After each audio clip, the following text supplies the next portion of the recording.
केतु 8वें भाव में, तो 8वां भाव एक ट्रांसफॉर्मेशन लेकर आता है और एक रहस्यमयी जीवन को भी दर्शाता है।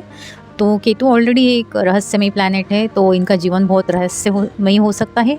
कुछ हिडन ट्रूथ, कुछ हिडन फैक्ट्स इनको पता हो सकते हैं जो ये दुनिया के साथ नहीं शेयर करते हैं, या कुछ गुप्त विद्या इनको पता हो सकती है। ये तांत्रिक का भी एक भाव है, तो केतु अष्टम भाव में एक तांत्रिक विद्या को भी दर्शाता है और अष्टम भाव ऑकल्ट एस्ट्रोलॉजी को भी दर्शाता है। तो ये लोग उस फील्ड में भी बहुत अच्छा कर सकते हैं। देखो, केतु जब भी अष्टम भाव में होता है तो इसका अर्थ है कि जन्म जन्मांतर के कर्म का शोध ये इंसान करने लगता है। ये इंसान अपना लाइफ का पर्पस ढूंढता है और काल पुरुष के अनुसार अष्टम भाव ये वृश्चिक राशि का आता है। मतलब ये केतु है जो मंगल की तरह काम करता है, और ये जब भी अष्टम भाव में आता है तो ये एक आप बोल सकते हैं कि ये एक रौद्र रूप में भी हो सकता है अपने, और एक योद्धा बना सकता है इंसान को, और ये सक्सेस भी दे सकता है। इनका इंट्यूशन बहुत ही पावरफुल होता है और साइकिक पावर भी बहुत ही ऊंचे लेवल की होती है। और अष्टम भाव के केतु वाले इंसान को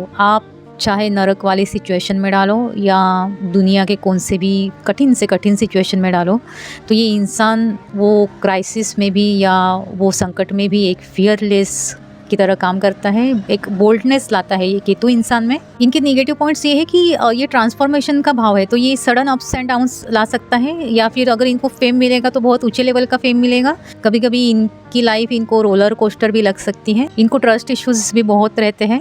अष्टम भाव देखो हिडन है, तो इनको फिजिकल या कोई शारीरिक पेन भी दे सकता है। ये फिजिकल पेन के डिसीजेस को भी दर्शाता है, या फिर इनको कुछ ऐसे हेल्थ प्रॉब्लम्स हो सकते हैं जो मिस्टीरियस है, जो डॉक्टर्स डायग्नोस नहीं कर पा रहे हैं। ऐसे भी प्रॉब्लम्स इनको हो सकते हैं, पर ये एक ही प्लैनेट पे डिपेंड नहीं करता है, तो इसके लिए पूरी कुंडली का एनालिसिस ज़रूरी है। केतु अष्टम भाव के लिए एक ही सीख लाता है कि जो खोया वही सबसे बड़ा शिक्षक बना।